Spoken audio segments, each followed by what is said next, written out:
أعوذ بالله من الشيطان الرجيم. بسم الله الرحمن الرحيم. الرحمن علم القرآن خلق الإنسان علمه البيان. الشمس والقمر بحسبان والنجم والشجر يسجدان والسماء رفعها ووضع الميزان ألا تطغوا في الميزان وأقيموا الوزن بالقسط ولا تخسروا الميزان. والأرض وضعها للأنام فيها فاكهة والنخل ذات الأكمام والحب ذو العصف والريحان فبأي آلاء ربكما تكذبان. خلق الإنسان من صلصال كالفخار وخلق الجان من مارج من نار فبأي آلاء ربكما تكذبان.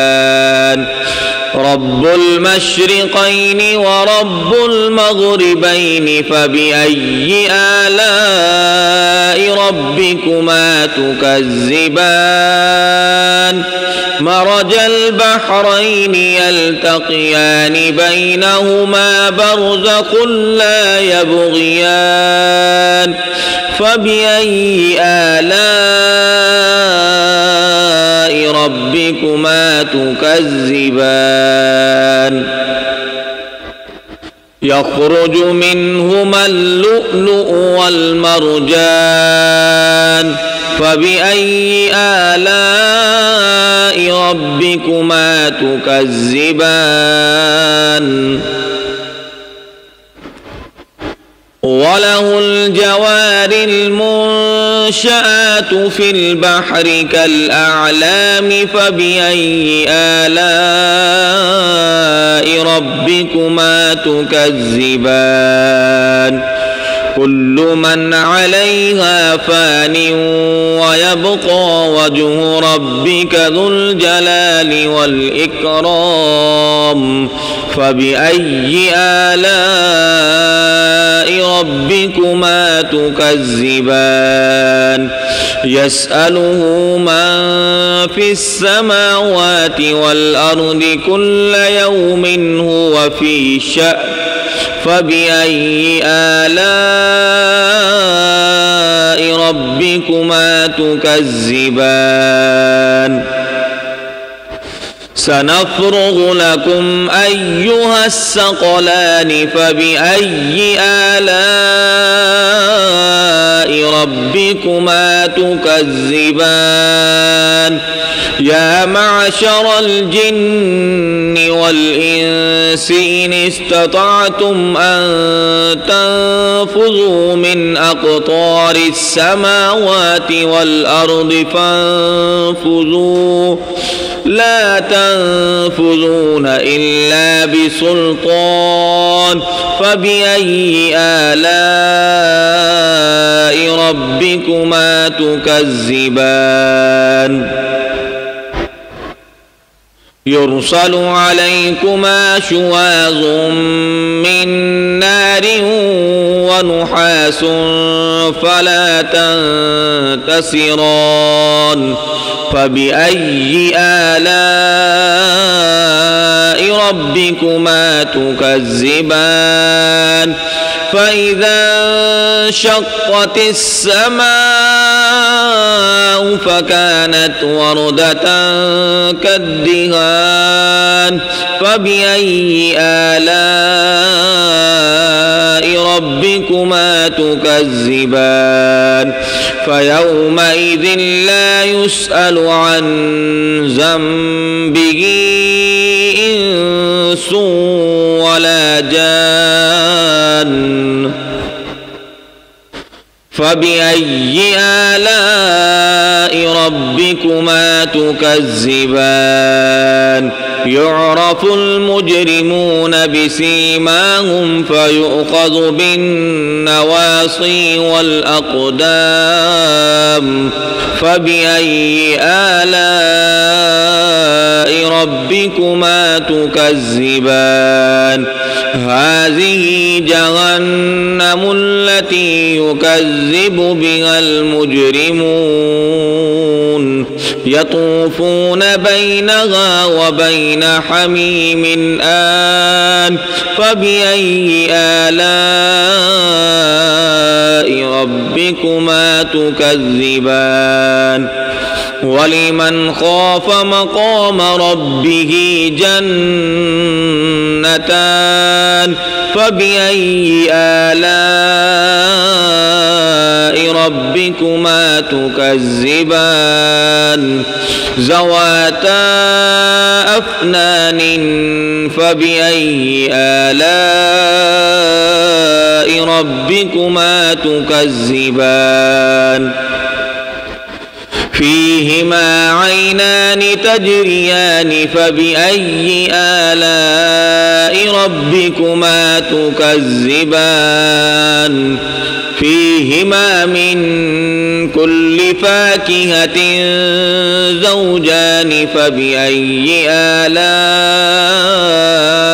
ربكما تكذبان متكئين على فرش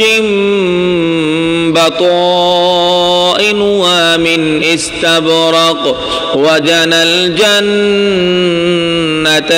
دان فبأي آلاء ربكما تكذبان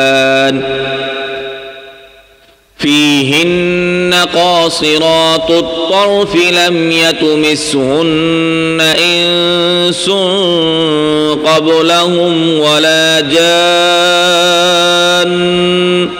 فبأي آلاء ربكما تكذبان كأنهن الياقوت والمرجان فبأي آلاء ربكما تكذبان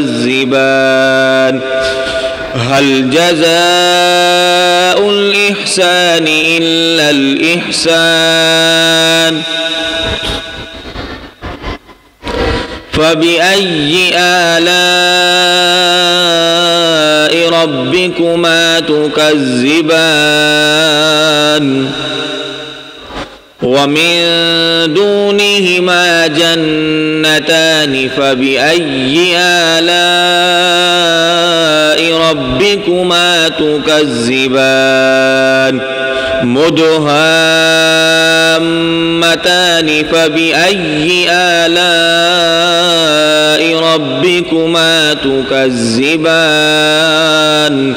فيهما عينان نضاختان فبأي آلاء ربكما تكذبان فيهما فاكهة ونخل ورمان فبأي آلاء ربكما تكذبان فيهن خيرات حسان فبأي آلاء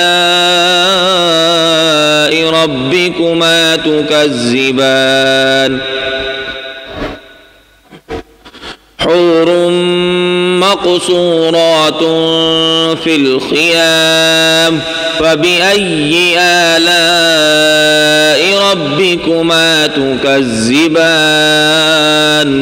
لم يطمثهن إنس قبلهم ولا جان فبأي آلاء ربكما تكذبان متكئين على رفرف خضر وعبقري حسان فبأي آلاء ربكما تكذبان تبارك اسم ربك ذي الجلال والإكرام صدق الله العظيم.